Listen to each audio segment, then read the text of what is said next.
Boys and girls, ladies and gents, welcome to another episode of Stadium Miguel. It's your favorite Uncle Silk. It's Dan. And Delatorre. Same corner, same times. Welcome back. How y'all feeling, boys? I'll tell you, Good. I'm beat. It was leg day at the gym, but I spent the last 4 days over in Park City, Utah, skiing. I didn't see Dan Mullen out there. Invited him to the bar a couple times. Saw he was out there. Saw some people. Saw him around town, but didn't get the chance to hang out at the No Name Saloon with the Mullen family. But otherwise, a spectacular vacation. Two Dans on the Were they out there? Yeah. Oh yeah. He was flexing on Instagram all weekend. You know, in the hot tub downtown, on the chairlift, on the slopes. But my unfollow of Dan Mullen on any and all social medias was swifter than Scott Strickland giving him the axe. Swift, real quick unfollow. Maybe that's why he didn't join me. I did unfollow him on Twitter right after the execution of his termination agreement, but I forgot that I still followed him on Instagram, and all of a sudden he has a newfound love for social media since he left. So living his best life now, man. All that vacation, man. That's the best place for vacation vibes is the gram. Oh, absolutely. And he's flexing on everybody. He's letting you know that he's using every penny of that $6 million buyout that he got. I ain't mad at him, man. That's the game. Yeah, that $6 million already hit the account. So yeah, buddy. You gotta do what you gotta do to be happy, man. Dan wanting to be vacationing and not coaching SEC championship football. So I let him live his best life. I like it. Live your life, live your best life, Daniel. Right. Go ahead. Right. Nick, what'd you get into this weekend? Another trip to Embers? No trip to Embers. There was a farmer's market over here in Tioga. Big Silk vibes. Big Silk vibes. That's what Silk was doing instead of watching the Missouri game. And then went out to dinner with another couple to V Pizza, that place Sidecar Dan. The place right there. And then on the way home, we were passing the Hatchberry, which is an axe throwing bar. Went in there and not going to brag, but I think I would have been all right in like medieval times. I know my way around throwing some axes. I haven't participated in that. Dan, have you done the axe throwing? I haven't. No, I haven't. I've been invited, I think, once or twice. We were going to do a company outing there, and then some scheduling conflicts got in the way. I don't know if I'd be good at it or not. Company outings with axes doesn't sound. It sounds like human resources should approve that, man. It was the second time I've done it. There's a bar down in Fort Lauderdale that a buddy of mine from high school opened, and we went. And I What's the name of the bar, man? Public, man. What's the name of the bar? I forget. It's what friend you are? Oh, Chops and Hops, hops and chops, chops and hops, because it's like a beer bar with axes, chops, hops. Got it. I get it. Funny. Yeah. And I was there with some good friends. I'm actually going to a wedding for one of them in 2 weeks' time, and he was mad because I threw like the first axe and it was really good. He was like, there was no gray area. He was like, because you played baseball, you were either gonna be really good at this or you wouldn't get it and you would throw like a tantrum and you'd be angry that you couldn't like throw the axes. But yeah, I was really good with the axes. Started throwing them underhand, overhand, two hands. Like I said, I'd be all right in the medieval times. What's the technique that worked best for you? Was it the two hand? Was it the one hand? I didn't have as much control. It's not. People think it's big on like speed. It's really you just have to get the rotations right. Because if you try to throw too hard, you're gonna get an over rotation. It was really just a one rotation from the hand. So it's just finding that rhythm. Here's my thing about that, right? So when I normally go, like when I haven't bowled in a while and I go back and take some rust off, usually I'm like rolling a lot of gutter balls. Just get the rust off my bowling roll. Yeah, you get the rust off your balls. Right. A little bit. Shout out to Manscaped. So with the axe, there's no gutter. So how does that work, man? If you're just off, like, do they have like safety precautions? Like how does that work, Nick? Yeah, you're like it's like a cage. Oh, it's a cage. They don't line people up as like, hey, here's our human gutter. You know, if you miss, oh shoot, sucks for that guy. You're kind of standing, and there's two lanes, right? And then there's like a chain link fence, little heftier than That sounds safe. in between both lanes, and then you're given safety instructions. I have experts, they call them, that come in and give you some, fine points, some basics. If the person in the lane next to you is walking up to retrieve their axe, don't throw yours. How long you think the experts train for that job? Like, I didn't like think 3 days? Not to besmirch the young lady's name, but I think that might have been her first week on the job. Didn't seem very spurt in the axing. Didn't seem like a lumberjack background, huh? No, I don't think so. I think she was in college and it was a job opportunity. Pretty much. Axe tender. I like that. Silk, I think I know your answer, but Nick, I'm curious your answer. So we have axe tenders and then we have bud tenders for the marijuana world. What is your favorite punny name for a worker at one of those establishments? An axe tender or a bud tender? I liked Axpert. I thought that was clever. Axpert. I'm sorry, that's what it was. An Axpert. I liked Axpert. A bud tender is funny. I like Axpert. Bud tenders don't really slap like bartenders, so I don't really like it. I like that. Maybe when it goes recreational in Florida, like bud tenders will slap like bartenders. But right now, it's usually some geek.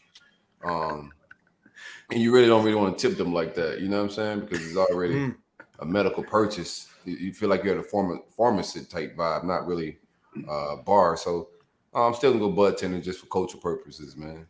I got like Dwight Schrute vibes there. He was like, I only tip people for jobs I can't do. It's like my doctor pulverized my kidney stones.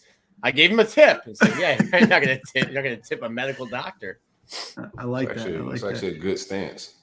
I didn't get into too much, man. I was catching up on rest, so I got to do the National Signing Day event on Wednesday. Yeah, which turned out pretty great. We should have some more footage rolling out on Thursday this week on the Roll Up Network.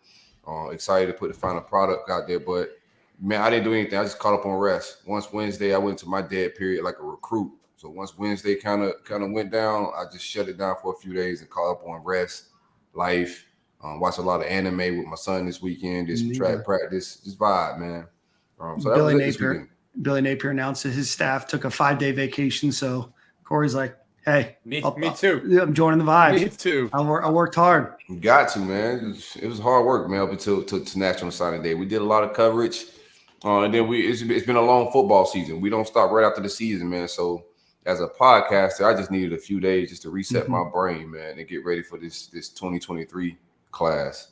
I love it, man. I love it. Well, let's get some announcements out of the way. We got a great show for you today. We're bringing on Rick Wells, and then we're going to bring on gymnastics coach Jenny Rowland for her second appearance on the show. Just a couple other announcements. We do have some exciting guests coming on in the future. Women's basketball coach Kelly Ray Finley. Congratulations to her and her team. They are ranked from the first time, I believe, since 2006 is what I saw today. They came in at number 19. 2016. Sorry. Still a great feat after everything that they've gone through over the last year or so. But they just rattled off, I think, 6 out of 7 victories, including 5 against top 25 opponents, and including an absolute thrashing of the Tennessee Volunteers team that was ranked number 7 in the country, and then they beat Georgia on Sunday. So congratulations to them. So she's going to be joining. We do have a couple former players that are going to be joining. We have a couple members of the new support staff that will be joining, and who knows, we may be having some coaches on here in the next couple bit as well. So before we do that, let's get into the show. Looks like we might have a quick reschedule of Rick Wells, but as we always do, we're going to give a shout out to our friend Alan Horn from State Farm. So give Alan a call.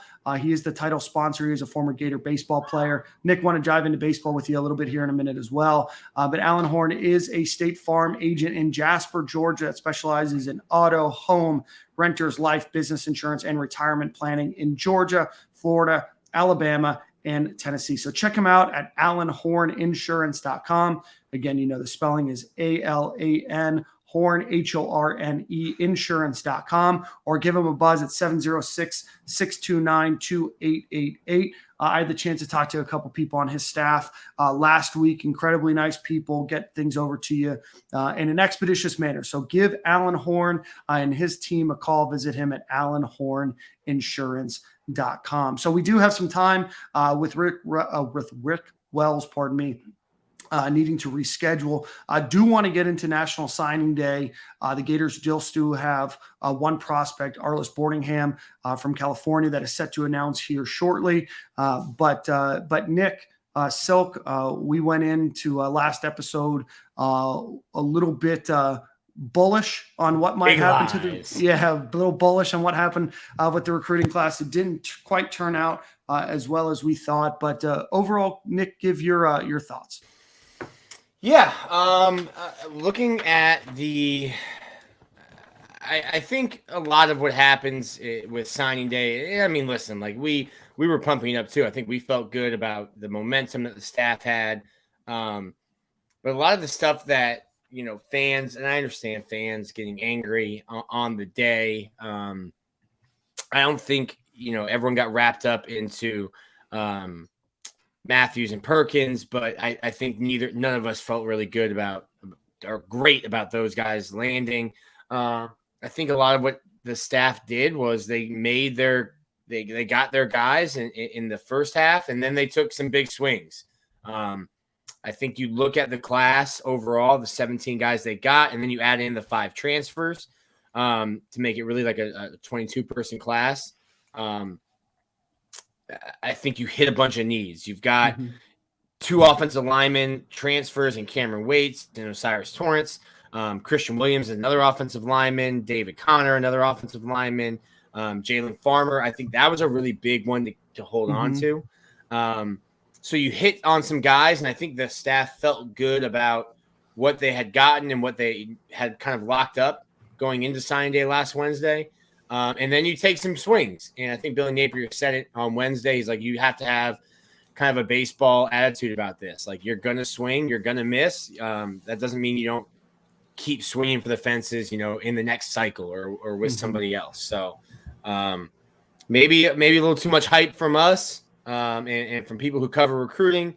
But I think when you look at the class, is it fantastic? Is it, in my opinion, a top 10 class? No. Did you hit some needs and fill some voids? I think you did. It's a full class. Just before I get into my full take, Nick, it's fuller than what we thought, right? Well, not that I thought. I thought we'd get a full class regardless because you kind of got to, but I think the big thing is, and Billy kind of talked about it, and I think, I can go into a little bit about what he's talked to boosters about as well, but you're getting really free agency in an aspect in college football. And you had a transfer portal window before signing day, and you're going to get another transfer portal window after spring practice. And Florida right now, by my count, is at 91 scholarships. So you're already 6 over the limit. And Billy Napier's already talking about there's going to be another, air quotes, free agency period for transfer portal after spring practice. And that's going to be not just at Florida, but there's going to be attrition at Florida. Any school that had a new coaching staff, Miami, Florida, USC, Oklahoma, you're going to get kids who have stuck it out and then go through a spring with a new coaching staff. And it's like, yo, this isn't what I signed up for.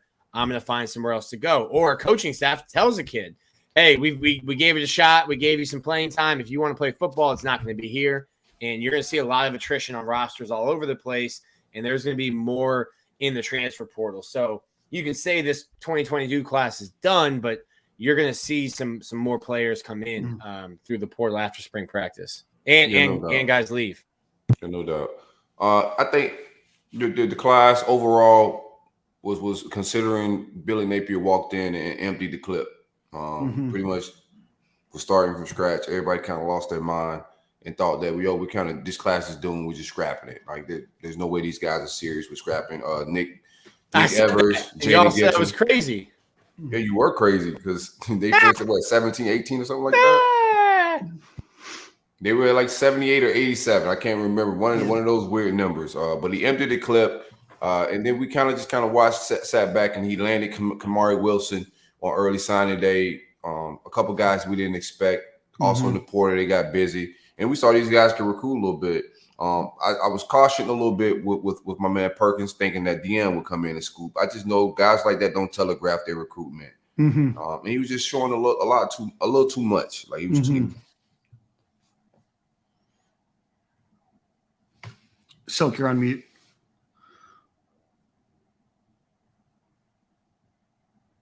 Well, we lost Silk, but he'll be back in a second. Connection issue.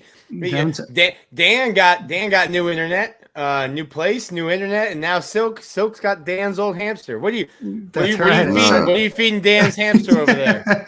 No, I got to shorten his mic cord. When it moves, it knocks me all the way out of the internet for some odd reason. I don't know why it does that.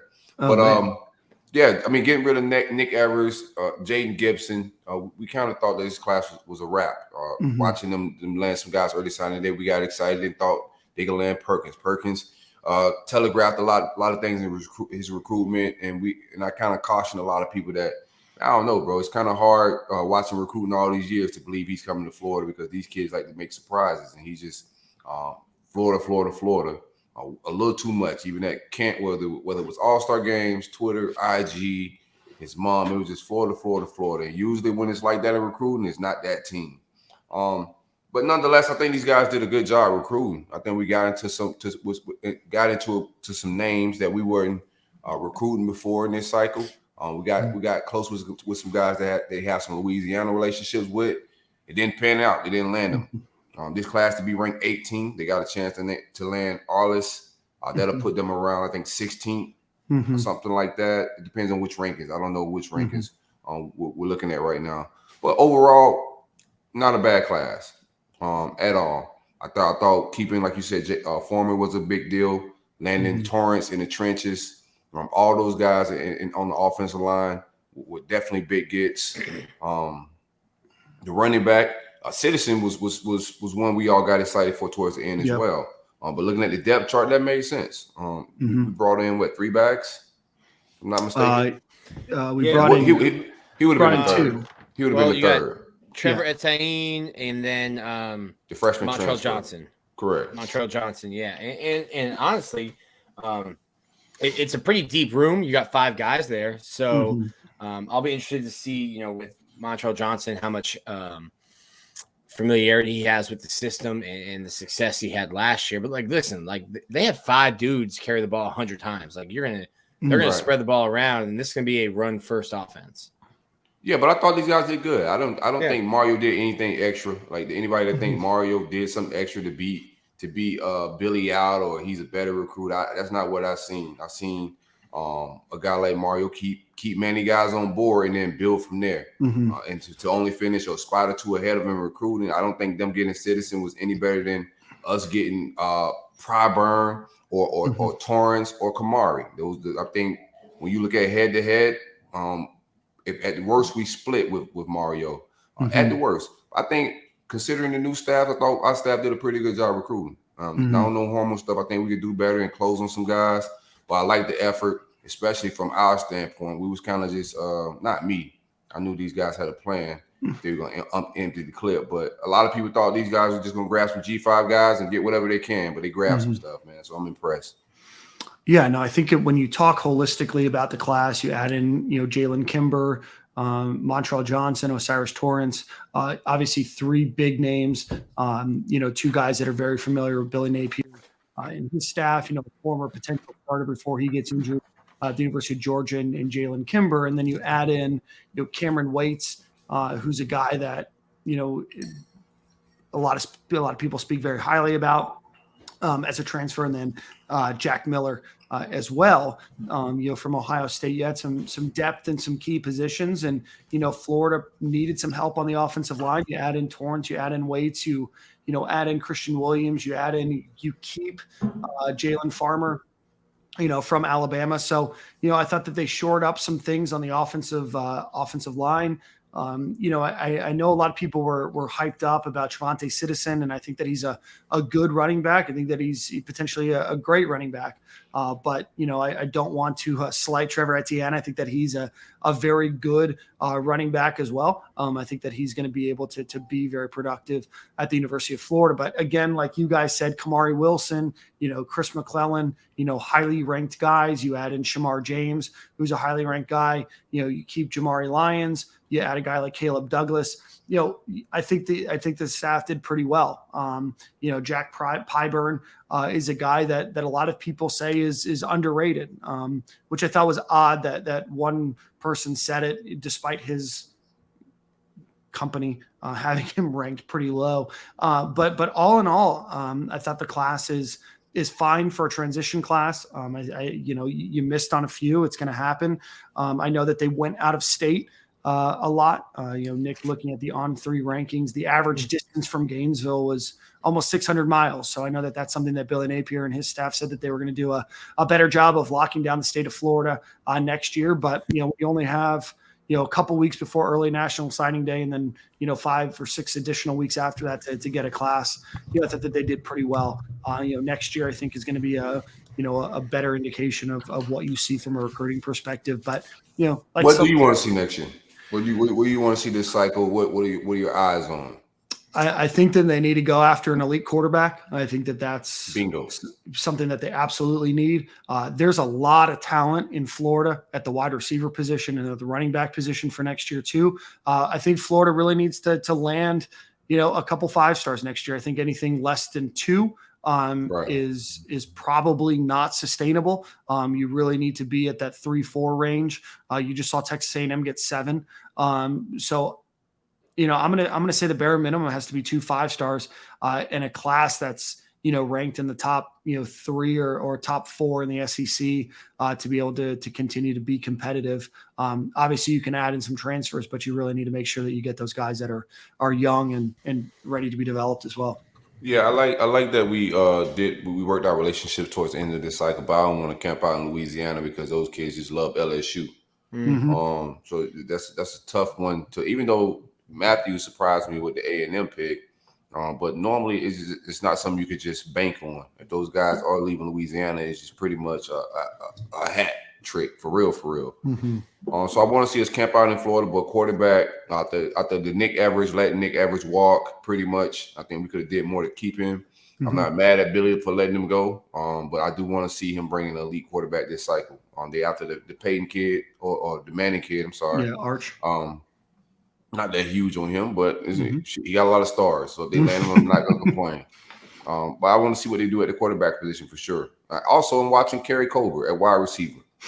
DJ Allen is a kid I wanted out of Texas. We did get my man, the kid from the Caleb Douglas, who I do like as a prospect. But I wanted DJ Allen. We missed on that. TCU ended up getting him in that. So I'm watching Kerry Colbert as well as a recruiter. I said when we first hired him that if anybody on the staff had some recruiting questions, it was probably him. Recruiting out there with Helton. So I'm gonna watch him closely this cycle with all the elite receivers we have in state. Nick, I got my eye on him, Nick.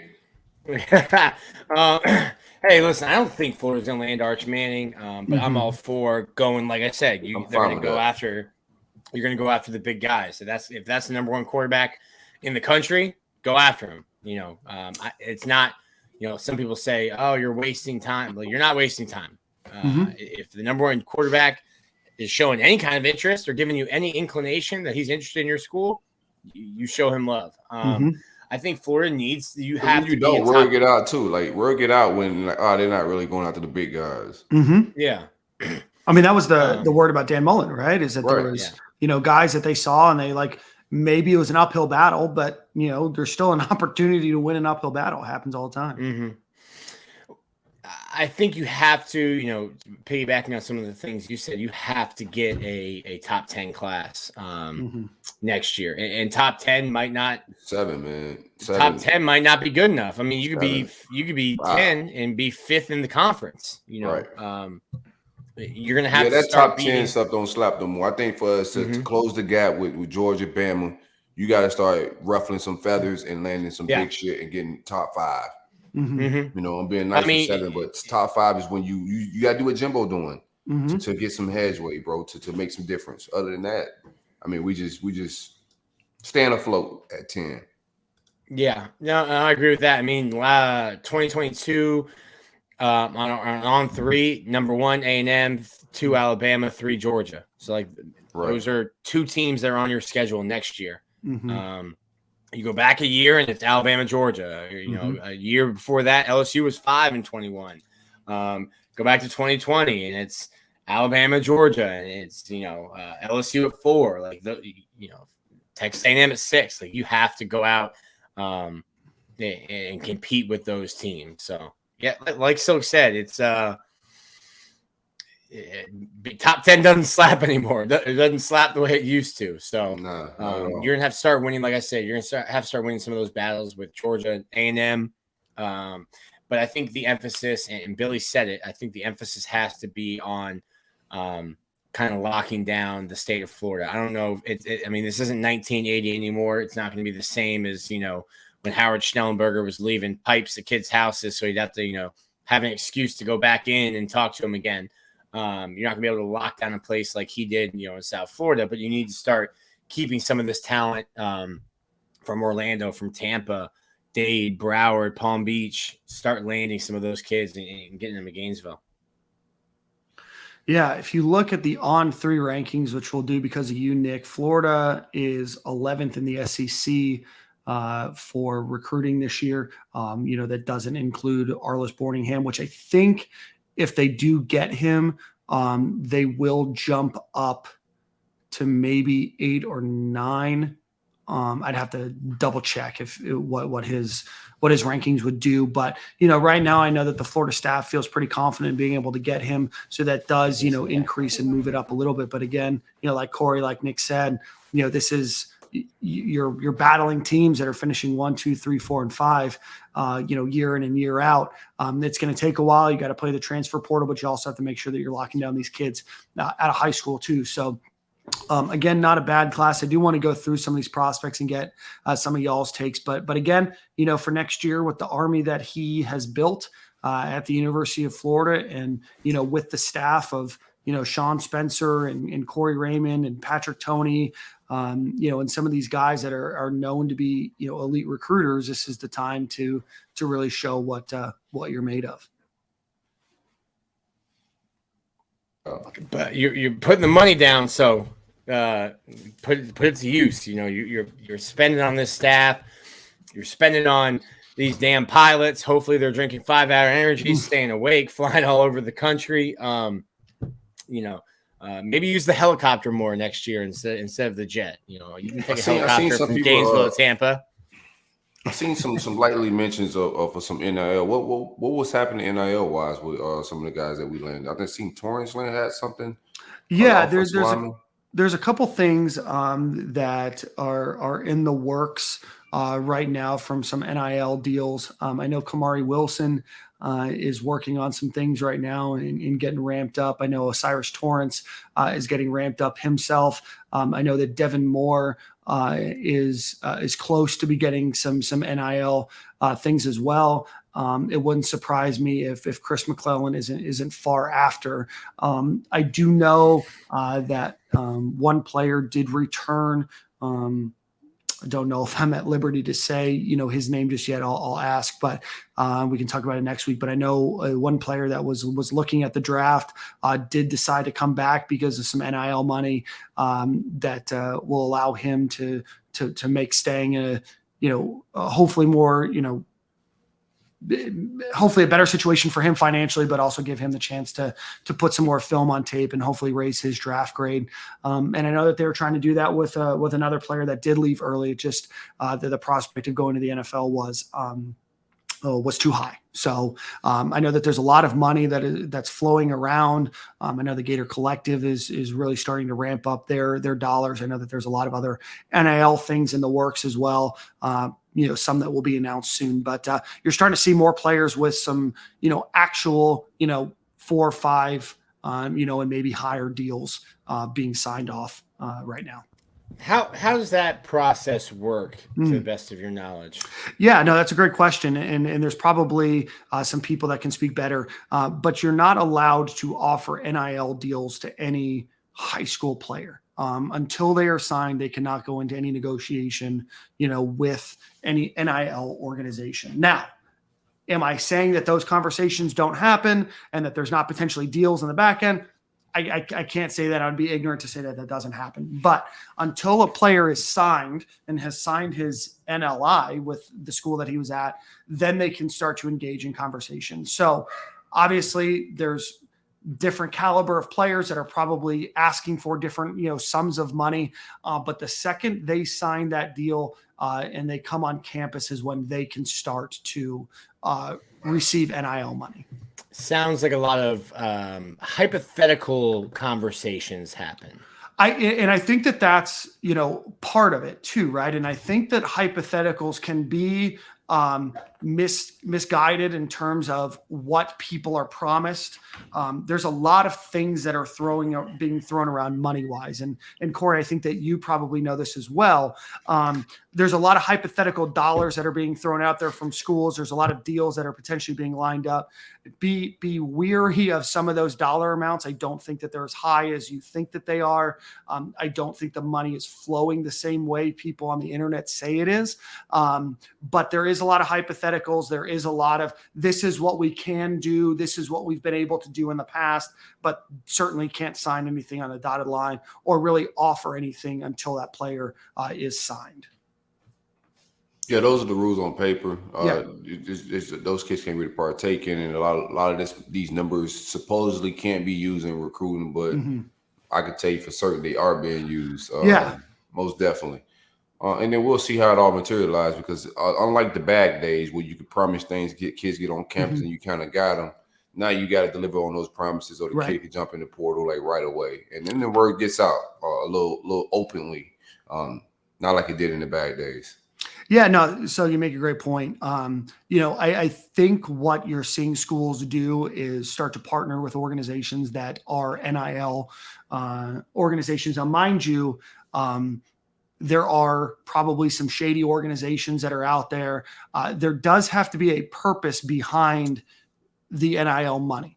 Now, that purpose can be very, very, very loosely defined, but you can't just give money to a player. You have to get something in return. Now, that could be one tweet, but also it does have to follow some guidelines about what the value of that is. So there are some pretty strict rules that most states have about NIL. Now, I will say that that's why I think you're seeing a more concerted effort from the Napier staff on partnerships and announcing some of these things. I think that that's why you saw, the addition of, Marcus Castro Walker, that's going to oversee a lot of NIL for the University of Florida football team. I think that that's why you saw some additions to the Gator Made, or the creation of Gator Made with Savannah Bailey, but also some additions to what that staff's going to look like too, to add, I think, some increased legitimacy, but also to understand what kind of dollars are we dealing with, right?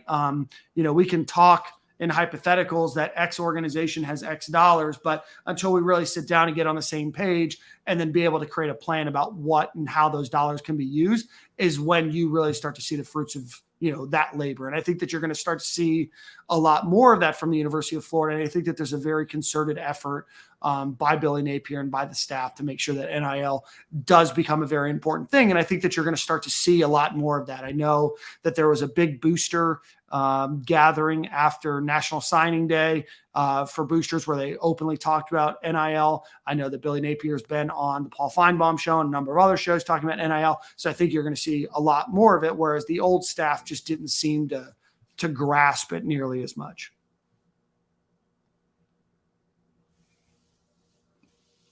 No doubt. Yeah, I just love the activity of what's going on in NIL. Should be year one was pretty eventful. I think this thing will get crunk up a little bit. Now everybody has an eye on how this works, and how it fits with college football. I think this year is going to be a lot more organized and a lot more strategic. So it should be a fun year, man. Yeah, it really seems like Billy, like you said, Dan, he gets it, and embraces it. I think you have to, right? I mean, you can choose to say that this isn't the same college football that you grew up watching, or that college football has changed, or it's pay for play and all of this other stuff. But I mean, this is the reality. And the reality is only going to become more in line with favoring the players over colleges. I don't see these rules getting tightened other than maybe just some stipulation about some of these things. But I think that you're going to see a lot more money flowing that way. I mean, if I'm the coach, right, I just take the pressure off of me and put it on to the boosters and the brands around these programs. Like, yo, like it's only so much recruiting I can do. We need partnerships with programs to be able to land these recruits in business, not just we got a good education program. So if I'm the head coach, yeah, I use it. That's why I didn't get why Dan didn't use it, bro. I would took the pressure off of me. Like, hey, I'm trying my hardest to recruit these kids, man. Can y'all help us out with some NIL? Help us a little bit. So I think Billy's smart by just alleviating the pressure a little bit. Yeah, I mean, I think that's the biggest thing that he can do, and I think, like I said, you have to. You know, everybody else that's winning is doing it, so you've got to embrace it, and you've got to figure out how to use your channels to be able to do it. Now, I still think my biggest question is, you know, how do you balance, you know, NIL versus donations to the university and to the athletic department? You know, obviously one is, I believe, tax deductible, whereas the other is not. So, you know, there's a lot of differences on, or there's a lot of balance between saying, hey, you know, our university still needs money. Our athletic department needs money. We need to build buildings, but also we need to build a football team that will be able to compete. Not just football, basketball, baseball, softball, volleyball, gymnastics. So. Yeah. Another, I guess, smaller NIL deal today. Florida had put in, I guess, like the framework for any athlete to join or sign up with the school and get royalties for merchandise that feature their name. Florida took it a step further today and launched this. I think today's was just football specific, but a jersey system where if you are a huge fan of Trey Dean and you wanted a Trey Dean jersey, you can get that through Fanatics, and Trey Dean will get a percentage. It wasn't released what the percentage is, but we'll get a percentage of the money you spent on that jersey, and you'll be able to get a Gervon Dexter and Anthony Richardson, any jersey, and those guys will get money for that. So that was announced by Florida today, and that's just another piece, another piece of it. What? Your Jeremy Crawshaw jerseys? I can see you buying. Actually, Jeremy Crawshaw cannot. Oh, because he's Australian. Devastating, yeah, because I think he's here on a student visa. So he cannot benefit. I mean, like, listen, Outback would have had to have signed Jeremy Crawshaw, but I mean, I can see it. The Foster's and Outback. The boom. I mean, but yeah, on a student visa, so ineligible to benefit from name, image, and likeness. But yeah, the other guys, Trey Smack, special teams. We don't know, like, how much money gets given back to the student athletes. Yeah, right? We don't know what percentage that is. I would imagine it's quite low. Probably. Well, here's a hypothetical for you guys. If you could have gotten any Gator jersey for a player, past or present, who are a couple of the names that you would have gotten? Growing up, so Florida really never did that. I think the most atrocious thing they did was, like, from 15 to 19, they only sold the jersey for, like, the year number. So, like, in 2016, they sold number 16 in the bookstore. Florida never sold player specific numbers until Rex Grossman, when he finished second in the Heisman, they started selling number 8 jerseys. I remember that was the first time, huh? To my knowledge, okay. And someone listening can correct us.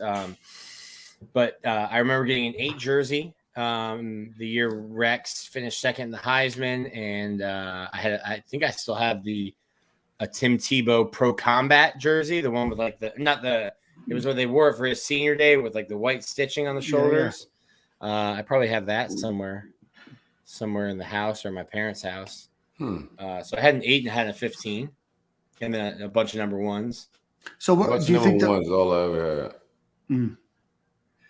You think that they're going to do like the Pro Combat or the Air Vapor or whatever jerseys they have too? They don't have those anymore. No, I know. But like when they do, like for instance, if you wanted those beautiful, for sure, jerseys, so they're doing it through Fanatics, and Fanatics sells everything that Florida has. Them green joints. No. Silk, you interested? No. I was about to say they wasting fabric printing them up. Wait till those black jerseys come up. Ooh, hot topic. If you could have gotten any player, Nick, think about your answer. I think Rex would have been mine. If I could have just had the Grossman on the number 8 jersey that I already had. Okay. So if you could have gotten any player, past or present jersey. I mean, it definitely would have been Fred. 21 jersey, definitely. I like that. I feel like the obvious answer for me is Deontay Thompson. Just try to get a D Thompson on the back. I see that. Yeah. See. You can lie Mitch. You can lie in Midtown with that one on. Yeah. I think there would be a lot of confusion. Is that the real D Thompson or not? I can see it. You got your student ID and then you got D Thompson on the back. You good to go, baby. That's right. I never thought about it that way. You can't lie. You're right. I can say this is customized or Deontay Thompson. Who knows? I tan on Fridays. Oh, that's nuts. Who's believing that someone on the football team is wearing their jersey to balls? Right. Seen crazier things, Nick. That's true. Go ahead. Especially at balls, of all places. I digress. I want to get into the recruiting class a little bit more. Before we do that, let's give a shout out to our friends over at Home Field Apparel. Use promo code Stadium and Gale, all one word. Get 15% off of your order. They just dropped some new lines. I know Cincinnati was last week. I know South Carolina was this week. They're going to continue to do that. They're going to continue to put out new products for the University of Florida as well. So visit them at homefieldapparel.com. Use promo code Stadium and Gale, 15% off. Let's close out recruiting a little bit here. Nick, who are a couple of the names that you're excited about? And then maybe give me one name that maybe people aren't talking about that you're excited to see for the recruiting class. You can include transfers in there if you want. Yeah. I'm definitely going to include transfers. I'm interested. I'm interested in. I'm looking at all of them right now. I'm interested in 5: Kamari Wilson, Montrell Johnson, Osiris Torrance, Jack Pyburn, and let's go with Trevor Etienne. 2 running backs and some linemen. Is it Etienne or Etienne? Who knows? Etienne. Yeah. All right. Y'all, I shouldn't be the guy that pronounce things right on this show, but yeah. Especially when his brother's a former first-round draft pick. I understand that he got lost in Jacksonville, but still. Yeah. It's, relax, man. In that wasteland of Jacksonville. I'm not going to defend Jacksonville on here. That's what y'all think about that. New Super Bowl winning an opportunity. Coach. So who are you most excited about? Gotta be Kamari Wilson, man. I haven't seen good safety play in so long, bro. Just looking for somebody to erase some things, to cause some havoc. A lot of collisions. So definitely Kamari Wilson. I like both of the offensive linemen that came from Louisiana in the transfer portal with Torrance and my guy Waits. I'm interested to see both of those guys join and blend in what we already have with Braun and Ethan and those guys. I think we can get us a solid offensive line to lean on some things. So those 3 right there. Yeah, my man. What's the linebacker? What's my man name? Forgetting his name. Shamar James. Shamar James. Also linebacker. It's been a while since we had linebackers to fill gaps and get into some ignorant shit. So I'm excited to see Shamar James as well. Yeah, no, I would agree. You guys have hit a lot of the big names. We talked a little bit about him. Jalen Farmer, I know, is a guy that a lot of people think is underrated. Grabbed an Alabama offer. Was being looked at by some pretty big schools. A guy that committed to the University of Florida a long time ago. Under John Hevesy and Dan Mullen, and I think a lot of people kind of wrote him off because, as a 3-star project, but you start to see that offer list and you start to see, some of the big guys coming in, and all of a sudden it becomes a little more justified. I'm excited to see him. I think he's got a good frame. I think that he's going to be a guy that does contribute here. And I think that he does quite well. It's nice to see them building, back the trenches with some good size. They absolutely needed to go into to the portal and grab some offensive linemen. They did that. They needed to grab another cornerback. I'm high on Jalen Kimber. But the rest of the class, I think that you have some solid players. I'm interested to see what Jack Pyburn does. He's a guy that plays with a ton of intensity, a ton of energy. Looks like a WWE wrestler when he's out there after he makes tackles. So hopefully the 904 can deliver for us. I do want to get like they always do. Big fan of Jackson. I like that snicker, Nick. That was a nice little snicker you did right there, man. I know Connor Clark, who's our recruiting guy on the show, is very big on Miguel Mitchell too. I think Harrison is too. In our group chat, we were talking about it. So I'm excited to see what he can do. And then I guess finally, we've gone through a lot of names here, but Max Brown is a guy. Wasn't, super highly recruited, was committed to Central Michigan, ends up, signing with the University of Florida. Highly productive guy, but just very interested to see how, those skills transfer over to the college ball or college game. I think he had 41 touchdowns and only 4 interceptions this past year. So we'll be definitely interested to see, how he does and what he does and, how he contributes to the University of Florida. But the Gators needed a quarterback, and they passed on Nick Evers, and they grabbed Max Brown. So they need some help in the quarterback room for the future. So I guess we'll see how he pans out. But I am interested to see what he does at the University of Florida as well. Already, I'm excited for spring football and spring lives now at this point. Are we done? What do you have? What kind of lies do you have cooking right now? It's early, so I'm not expecting you to have them fully fleshed out. I'm not really gonna lie this spring. I think I just want to watch things play out, man. I want to see depth chart battles. I want to see real competition. Hopefully, a lot of this is open. So I'm excited. Hopefully, we can pull up to some practices and check some stuff out. No, it's not open. I would be surprised. Yeah, I don't like that. Yeah. At least some open scrimmages. I think some of this got to be open. What are you, crazy? I just told you no, I'm not probably crazy. Not going to have a regular open practice, and you're like, all right, well then the scrimmage will be open. No. Yeah, that's what I want. We need some transparency around here, bro. But I just want to watch it. I want to watch it unfold. I want to just see what happens competition wise. Who get bigger, stronger? Who buys in? I want to watch the tweets and see who start tweeting vague stuff about maybe transferring. And you get some Bible verse season. Your Bible verse season is on the horizon, Nick. So I'm just watching. I just want to watch it all play out. I don't have to lie for none of these coaches. I don't have to. I'm a fan, so I just let it do what it do. I like the way they finished this cycle. We didn't land everybody, unfortunately, but I like the way they attacked it. I like the staff he's built. Now we just wait and see. We see what the 23 class look like. We got some 5 stars in the state. The state is loaded with a lot of talent. So we see what's up.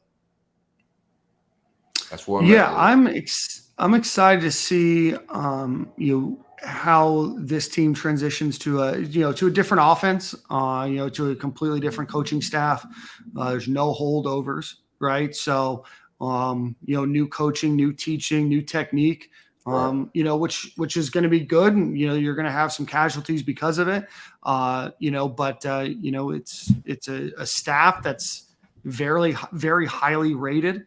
At a lot of positions, off the field positions as well. They got their tires pumped quite a bit this offseason about how good they are. So now, it's a matter of putting that into action and seeing how that translates onto the football field.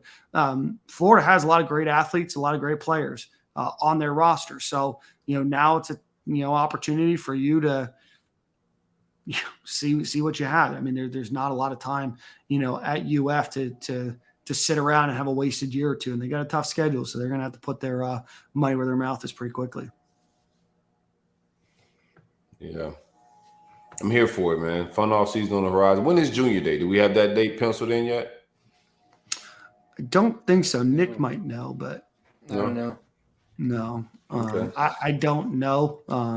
I know we're starting to see a flood of offers start to come out there. A lot of 2013 guys or 2023 guys, being visited. Maybe not visited, maybe just talked to. I don't know what the rules are, so I probably misspoke there. Being talked to, so I think we're going to start to see, a lot more offers. But there's a lot of highly ranked guys that are getting offered, getting talked to. So that's so you want to hear. If you want to know more, just go visit Corey Bender and Nick and the rest of the team over at On3. Pump that, Dan. There it is. Let's see. Trying to think if there's anything else when it comes to Gators football. Obviously, like I said, you're still waiting on Arliss Boardingham, who has announced that he's going to announce on Wednesday at 6:30 Eastern time. What's the vibes on him, Nick? What are you hearing? Corey's feeling good about him. Corey says he feels good about him. But it's another West Coast kid, So do I feel good about it? No. Did think it was a little weird to push the date back, almost a full week, or a full week. I don't know how much, obviously if you get him, it'll bump you up in the recruiting rankings, but I don't know how much I think he's a make or break for the class, to be honest. I don't think it's a make or break, but I want these guys to land who they go after. They want them, so I want to see if they can land them or not. They spent some time and money into trying to land him, so he decides Wednesday. So I will see. No spins, man. They get who they get. No spins, bro. It is what it is. Yeah, this is the no spin zone for now. Let's see. I think that kind of ends where we're at. I do want to give a shout out to the Gators announced a few Scholar Athletes of the Week. So shout out to Antoine Powell, Chris McClellan, and Trent Whittemore. And then here is a good NIL opportunity, and I want to pull this up for Nutrition Athletes of the Week. What is that? Fat check from Gatorade for that. What is Nutrition Athlete of the Week? Does that mean they got fed every day this week? No Jamaican bacon? It's definitely the Jamaican bacon. I think it's like they have certain hydration goals, certain weight goals, and things like that. Checking in, making sure you're at breakfast every morning, which they're supposed to be doing now as a team. So I think it's like that. I don't know. It seems kind of gimmicky to me. Go ahead if the kids like it. Go ahead. Demetrius Harvey from Sports Illustrated said that Athlete of the Week is given to guys hitting their weight goals, showing progress, or sticking to a plan. It's chosen by nutritionist Kelsey Gomes. Is it Gomez or Gomes? Of whoever she thought it was the rock star of the week. So Anthony Richardson, Osiris Torrance, and Lorenzo Lingard. So shout out to them, and who knows? We'll see it every week. Accountability is seems a little gimmicky to me, but go ahead, do what you do. I don't even care if it's annoying and seems petty, right? I just want to know that there is a program and they're like holding them some type of accountability. It seems like the smallest things, bro, but I like it. I think after everything we saw at the end of last season with nutrition, that anything on the nutrition front is a positive.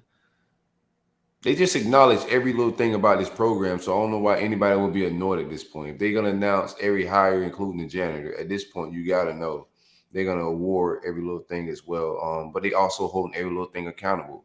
If they're awarding every little thing, that means they also holding every little thing accountable. So I think it's dope. And you know that the kids like it and the kids want it. And, I'm excited to see it. And who knows, it's not going to stop. So you're going to continue to see the scholar athletes of the week. You're going to continue to see the nutrition star winners of the week and so on and so forth. And who knows, you'll probably see even more. And you can think it's small, you can think it's petty, but I'm sure it means a lot to these kids. And, that's what it's about. So there we are. So ultimately, a lot of good stuff. We've got a couple more phases of the Billy Napier plan announced are coming up here over the next couple of weeks and couple of months. So we'll see some more press conferences. We'll see a lot more reporting. And then obviously with spring football practice coming up, there's gonna be a lot of lies that come out that we're ready to hype up and pump the tires of. But before we do that, let's give a shout out to another sponsor of our show, Game Time Sidekicks. Visit them, GameTimeSidekicks.com. Use promo code STADIUM, 10% off, best vacuum sealed cups that are out on the market. You can get them for over 350 schools. You can get them for players in the NFL players. You can get them in golf. You can get them in all sorts of activities and all different shapes, sizes, colors. We've got some Stadium and Gale stuff on there now that they're looking to be doing some more NIL things as well. So take a look out at GameTimeSidekicks.com. Use promo code STADIUM and get 10% off your order. And with that, we are bringing Jenny Rowland back on to Stadium and Gale for the second time. It is an absolute pleasure, Jenny, to have you joining us again. Thanks for having me. Absolutely. Thanks for joining us again.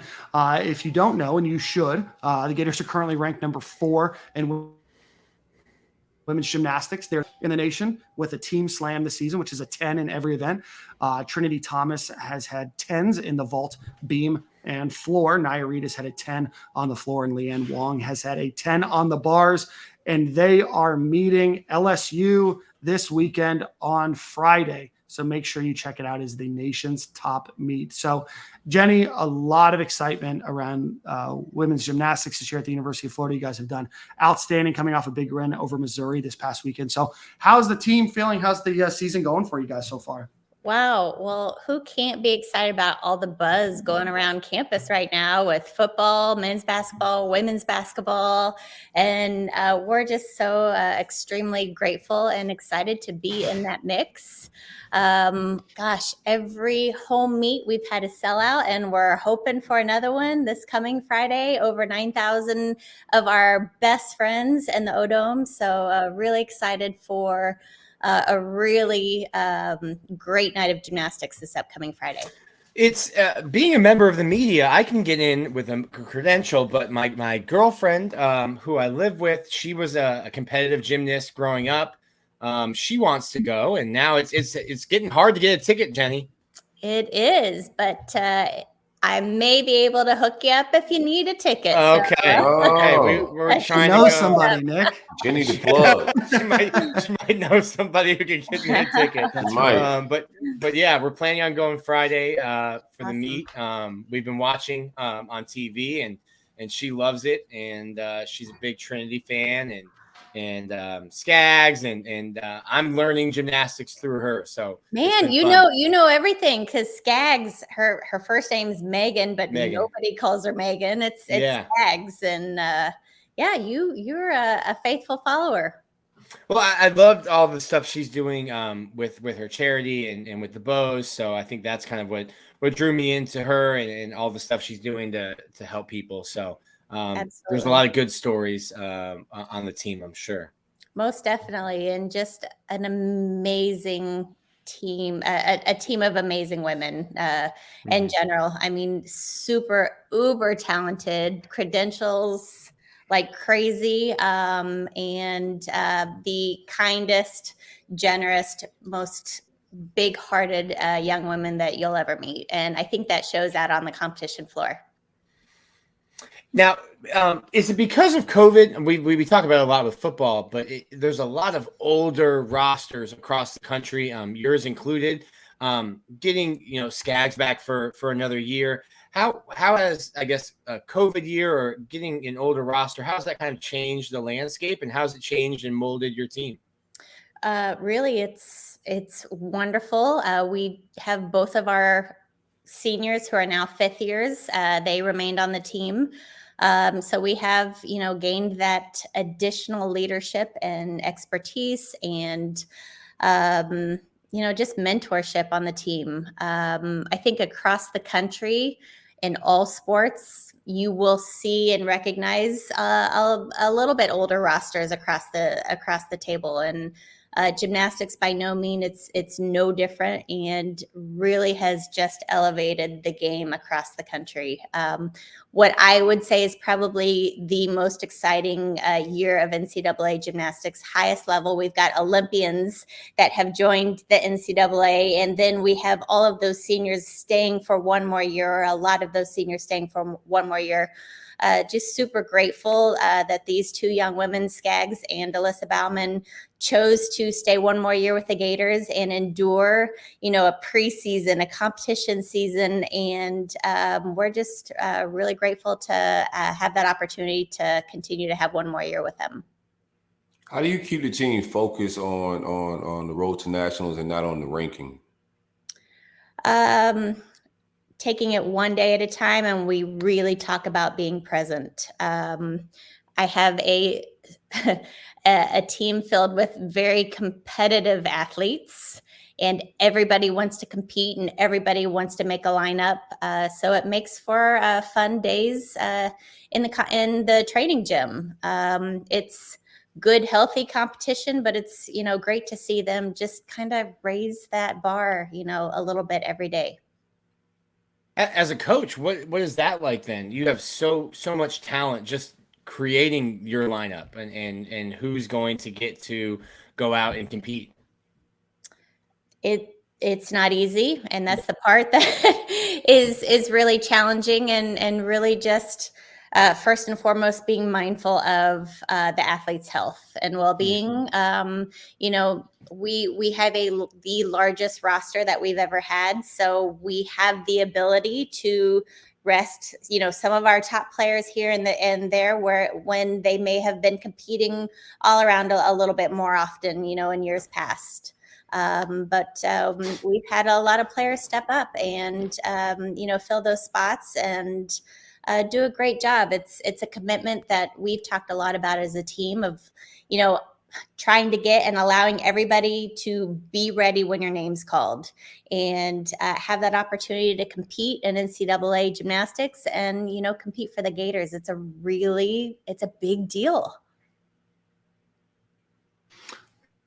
Are we going to Jenny, see I want a to go double back to twisting the vault? matchup. Are we going to see a double twisting vault? That's a question I got from a fan. A double twisting vault. I do not think you will see a double twisting vault from the Gators this year. Why is that? We shall see. I obviously know what a double twisted vault is, but for those that don't, what is a of double course, twisted vault? Dan, why don't you explain to us? Jenny can sit back and you explain to us. No, we have an expert. I'll say it. Here's I think most everybody knows who Trinity Thomas is, and if you haven't, Google her, look her up, and you'll know exactly what I'm talking about. Trinity does a 1.5 vault. Nia Reed does a 1.5 vault. So you got to add, an extra half twist, which you'll be facing back to the vaulting table, and that you'd be executing a double twist. Dan's next question. Now, I obviously know what a vault is, but for the people who don't, there's 4 events. Yeah, 4 women's gymnastics. Go ahead, Dan. No, I wanted to go back because this is, something that really, I took over social media for the weekend. Was broadcast on ABC. A lot of people switched over to the matchup against Alabama. The Trinity Thomas and Nia Reed ended the meet, I believe, on 2 consecutive 10s. What was that like? What was the fervor around the team, before the first 10, and then, after the first 10, knowing that was really the only way to win the meet? Well, first and foremost, we know that we're not in control of the scores, and those athletes, the only thing we have control of is the performance that they are doing at that time. We've all known that both of them are very capable of getting a 10. And it was really funny because I didn't know until after the competition that both of them had been discussing this for years now. And they're like, tonight's the night. I feel it. We're going to go back-to-back 10s. Let's do it. And as soon as Naya did, she was the first one to get a 10. Right before Trinity went up, she looked at her and she's like, all right, your turn. Let's do it. And needless to say, it made for great TV and, a great ending for the Gators. That's got to be like the gymnastics equivalent of like a walk-off home run in baseball or something. Most definitely. Never in my career has that ever happened. I've never been in the O-Dome with it being so loud and so energetic. I guess it was the second time in school history, if I'm not mistaken. It was before I got there. Yeah. Right. Yes. I think Bridget Sloan and Keitra Hunter were the other two athletes. But really just an exhilarating and electrifying evening in the Dome. How much do you guys feed off of that? I mean, there's so much of what the gymnasts, what the women are doing that is, you have to be laser focused and it's really skill based. But how much are you feeding off of, or just trying to maybe even tune it out when you're, getting ready for a floor routine, or when you're staring down a vault or getting on top of a beam? I would have to say our athletes do a really good job of feeding off of it. Something that, we can only simulate so much in a practice. We cannot simulate over 9,000 people, cheering in the stands. But if you've ever seen a gymnastics meet, there are times when a 10 has been given and your athlete's performing on the beam and they have to block it out and they have to finish, doing what they're doing. So we practice being in our bubble, the athlete's bubble when they're competing, and just blocking out and being mindful of staying present and doing what they do. But no, it's a balance and it's a challenge. A lot of our freshmen have competed in front of 9,000 people, but not with the energy that they brought to the table that evening. And it's a moment I can't explain, and something that I know our student athletes are truly grateful to be able to experience. What part do you play? I mean, you talk about like a lot about just like mental stuff, like their mindset. What part do you play with the players? What role do you play with them in that aspect in the coaching? Like, how much of that involves in your coaching? I wish I majored in psychology, but I'd say a good 75-80% is that mental aspect. And really, as a coach, myself and my staff, we do our very best to understand each individual athlete and what their needs are, because not every athlete needs the same thing given to everybody. So I think it's really important as a coach to understand how your student athletes work as an individual, so that you can maximize the most out of every person. But it's a lot of prep. It's a lot of training, in practice. And treating practice like every turn matters, every turn counts. We're a sport that you're judged by finesse, by grace, by power, by execution, all these things. And it's unlike any other sport, but that mental component is really big. Jenny, I want to ask you, because gymnastics is very much a team event that is done in individual vacuums, if you will. How do you, balance, obviously you've recruited very well. You've brought in a ton of talent. You've brought in Olympians. How do you balance the team aspect over the individual aspect, especially when having to make, tough, roster decisions for meets? First and foremost, every decision, everything we do is in the best interest of the team. Somebody may not feel it's in the best interest of themselves, but it's something that we take that time to start from day one, discussing, having those conversations that this is the team, this is about the team, and sometimes tough decisions are made for that reason and that purpose. This is a sport where these young women come into college as individuals, and they are competing for themselves, and they're competing for a spot on the Olympic team, and they're competing for, all these high level competitions. And then you come in and you've got this family that surrounds you, that you're not just competing for yourself, but you're competing for something much bigger than yourself. And I would say that's probably the hardest part about going from, we're an individual sport, but we're competing as a team. Really finding that balance of not trying too hard, not wanting to disappoint your team, all those emotions, because you're flying solo at one point. If you've made the lineup, you're up there by yourself. There's no offense, there's no defense. It's just you. And really just tampering those emotions and, keeping them calm and at ease, and knowing that, yes, our sport expects perfection, but there is no such thing. And you know what? To just be outstanding, and the Gators are going to be pretty good. So finding that balance of not wanting to disappoint your teammates and, trying to be perfect, that's not an easy task. And it's something that's just learned. And I think learned amongst our team of, true acceptance. You know what? Everybody's going to make mistakes. And that's why 5 of the 6 scores count on each event. And so, you know what? There can be a mistake, and, we've got each other's backs.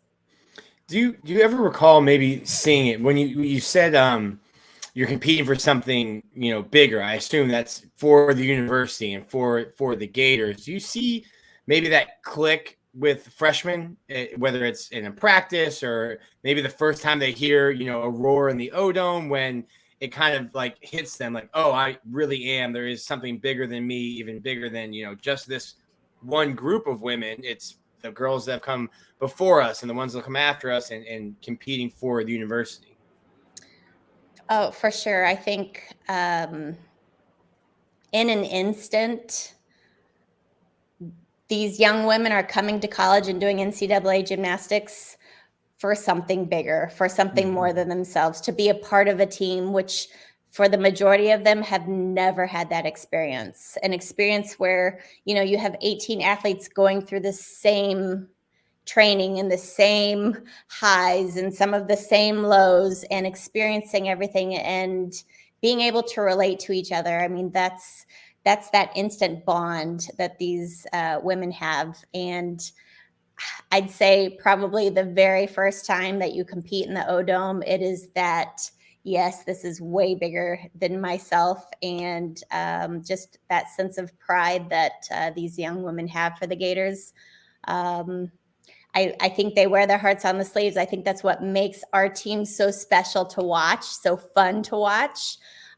These women have such a great bond with each other, want to do everything for each other and for the Gators. And I think it really shows that on that competition floor.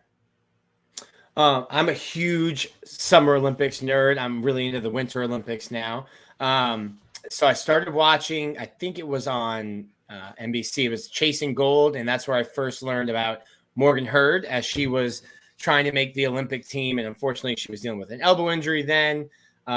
She shows up on campus, and I think she made a joke on social media. I got tired of elbow surgeries, so I'm getting an ACL surgery now.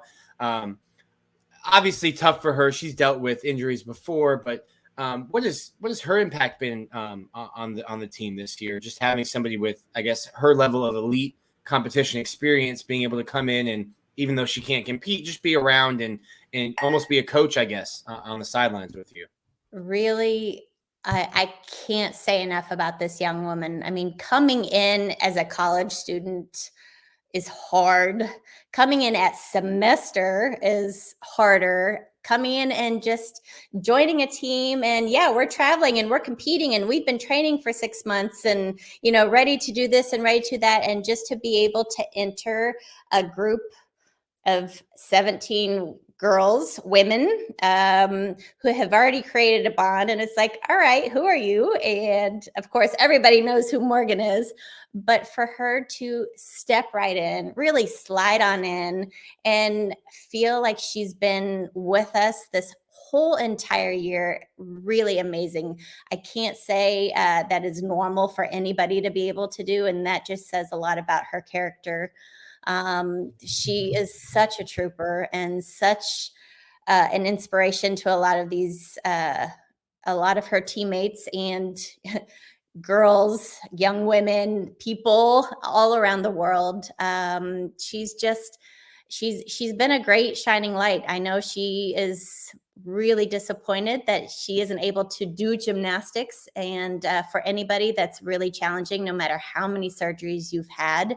It's not easy to sit on the bench, but she really has handled it with so much grace and trying to make the most of the opportunities that she does have in front of her right now. So yes, making those connections with her teammates, diving into school. It's been a little while since she's been in school. So really taking advantage of college life, meeting new people, finding new friends. And she really is making the most of her time, which I had no doubt she would.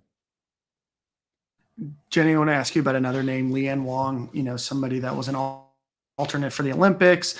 I think she won silver, I believe, at Worlds last year. She came in, she got a perfect 10. She ends up, I think, winning the all around against Arkansas. What has her impact been? How has she assimilated into college? Obviously a lot more distraction, a lot of other things going on beyond, gymnastics, but what's her transition been like from, the world stage down to back to the college stage?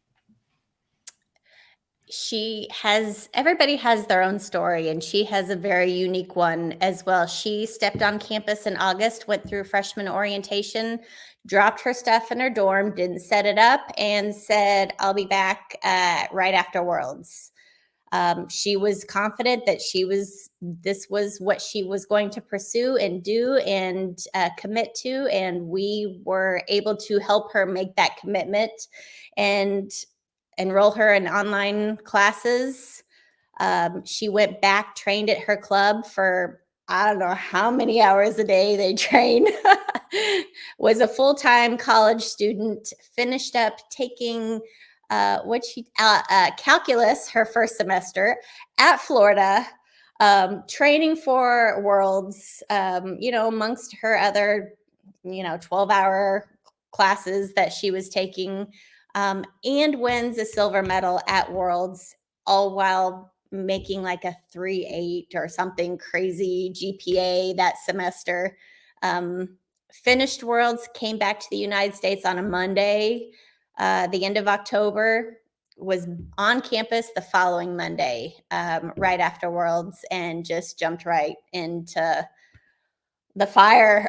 I mean, we were in the middle. Our team was just in the middle of ramping up, getting ready for our season, and I've never seen anybody just jump in and go. We, as coaches, were prepared to have her take a little bit of downtime, chill a little bit, decompress, and she was just ready to go. She was on campus for a week before we left for Thanksgiving.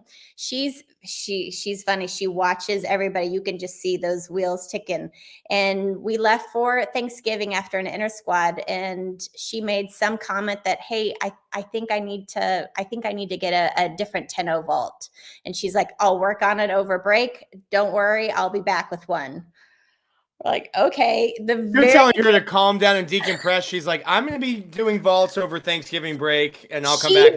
She went home. She relearned a vault that she had been training a little bit, and came back with a new vault. I mean, this young woman is just hungry, and she just keeps getting better and better and better, and figuring out college gymnastics is very different than that international stage. Mm-hmm. She was used to doing like 50 million different crazy skills, and now we're down to like 10 crazy skills, as perfect as possible.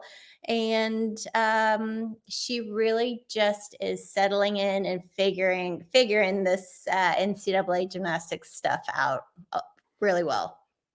How often, whether it's at a meet or in practice, do you kind of just look at your team and are just kind of taken aback by, everything that they handle as women, everything that they handle as student athletes? I took college algebra 3 times, definitely not calculus, and just how they're able to balance everything and the pressures of relationships in school and performing and just the kind of the team and how they are able to, spin all these plates and do it with such grace. Every day I pinch myself. True story. Maybe not pinch myself, but take that moment driving onto campus. And first of all, so grateful to be a Florida Gator. And then second of all, I look at my team, and really, truly, they don't get it. They don't understand how inspiring they are. To myself, I believe they think they are to, several gymnasts, out there, but it goes way beyond that. But really, truly inspiring to myself, my staff. It's not easy being a college student, A.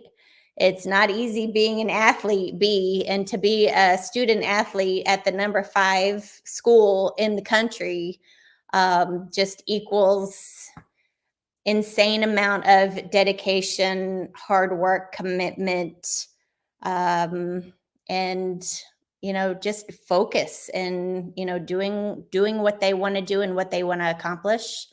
And my end goal, or one of my end goals for them, is to have the most fun doing it and never regret a day in their life of saying, I wouldn't do this all over again. I love it. Jenny, I want to go back to Skaggs. I meant to ask this question earlier. I know that she has launched the Tiny Bow project, and so I wanted to make sure that we talked a little bit about that. I know that she's raising a lot of money for equity and equality, for human trafficking, mental health, LGBTQ pride, but just wanted to maybe hear from you a little bit more about that project and how that's going for her. Well, first and foremost, this is her project and something that I have no ties to. Sure. Really getting involved or getting in the middle or getting in the way of any of my student athletes and what they want to accomplish and do. She definitely has made a commitment to go way above and beyond. I think anything that a lot of people would ever imagine. However, that's Skaggs. She always has been. The moment that she stepped foot on campus as a freshman, just a very mature, very wise, and very confident in who she was. And I thought she was confident as a freshman, but just that confidence has grown and gained steam over these last, this is our 5th year. And for her to be able to launch such an amazing product and, have a cause behind and a reason behind just says a lot about Skaggs. I love it. Well, Jenny, we really appreciate your time this evening joining us. It's been incredible to watch the gymnastics team this year, and we're going to continue to root for you on your way to nationals and hopefully bring home another national title at the University of Florida. We're rooting for you. Awesome. Thank you so much for having me. Go Gators. Go Gators. Friday, 5:45. 5:45. Hey, Jen. LS who? Yeah. And y'all winning. Thanks, Y'all winning Jenny. big, so we're not gonna judge you with the Christmas decoration in the I background. know. I know Been you're a little busy. busy lately. Yeah. I get it. Just a little. Jenny, as Corey and Nick will tell you, I think every time should be Christmas time. So we're on the Right. we're on the same page. No, I just took mine down. I love it. Thank you, Jenny. Good luck. Bye-bye. Bye-bye. Always great to have Jenny Rowland on the show. But boys, I think that brings us to the end here. I know that Corey, you maybe wanted to do a quick plug for some details still getting worked out, but something to look forward to around the Orange and Blue game. Yeah, we're getting busy. So we are throwing a tailgate. We're gonna pull up Stadium Miguel crew. We'll get y'all more details. A lot of vibes. We're not gonna just throw a regular little shindig. We're gonna try to make it entertaining and a good time. So if you didn't plan on pulling up for the Orange and Blue game, I put that on your calendar. We hanging out. We're gonna be shooting some content out there. We're gonna be vibing. It's gonna be a whole to do. Same corner, same time, man. You know the vibes.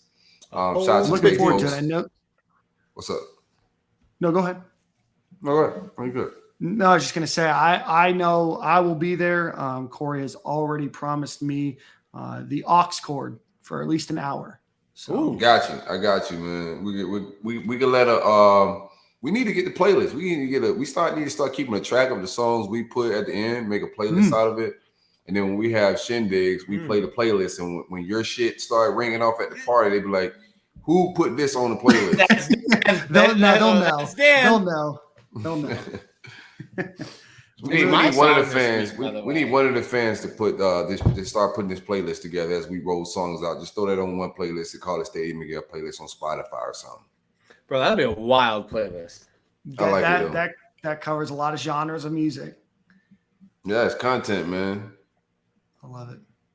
Well, Silk, let's get out of here. Let's get the Manscaped ad read. Be sure to listen to it. There's a new promo code at the end. Code in these streets, man. SG. Oh no, 20 SG. What am I? Damn, right? Yeah, 20 SG. 20 SG. 20 SG. Shout out to the great folks at manscaped.com. The best of the best in man grooming. Be sure to take care of those family jewels, fellas. It's getting warm again. It's part of our last month of cool weather, and we're gonna be right back into the thick of things. April is right around the corner. Get your ball deodorant on deck. If you stay ready, you ain't got to get ready. Keep that thing on deck. The Lawnmower 4.0 is still the go-to device in my weaponry when it comes to grooming. You found your charger? Found my charger. I'm back in business. Okay. Yep. It was actually mixed up in Harlem's gadgets. I was like, "What you doing with this, boy? You ain't got nothing to shave right now, fam. Get this back in my room." But I'm back in business. Put that thing, let it run through the shower the other day, man.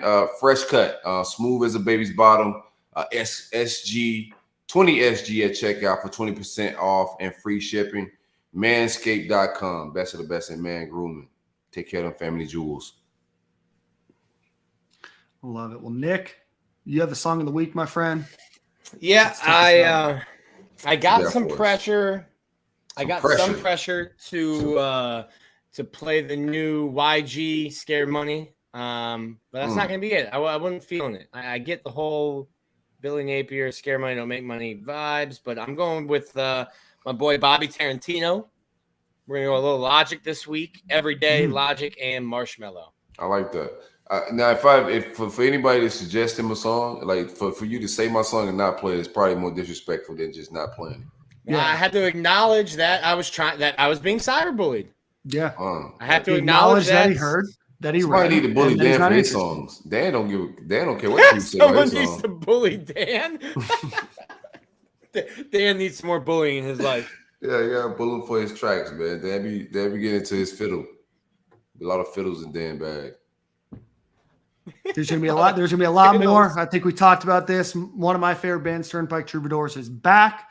They got a fiddle player, so they put out some new music, and The boys got a fiddle player. you can be assured that the 13 songs that they have that they release on that album are going to be the 13 next songs of the week. That's wild. Big fiddles at the tailgate, man. Big fiddles. Big fiddles at the tailgate. Hey, maybe we can get a fiddle player. Who knows? I can get a fiddle player. You want to get a fiddle player? There you go. Let's do it. Let's make it interesting out there, man. We'll get a fiddle player, man. Big fiddles. All right. Hey, man, y'all be sure to show up, man. We hang out. It's the Roll Up Network, Stadium and Gale, same corner, same time. Check out that tailgate. We out here a little bit. We'll see you boys next week. Yeah.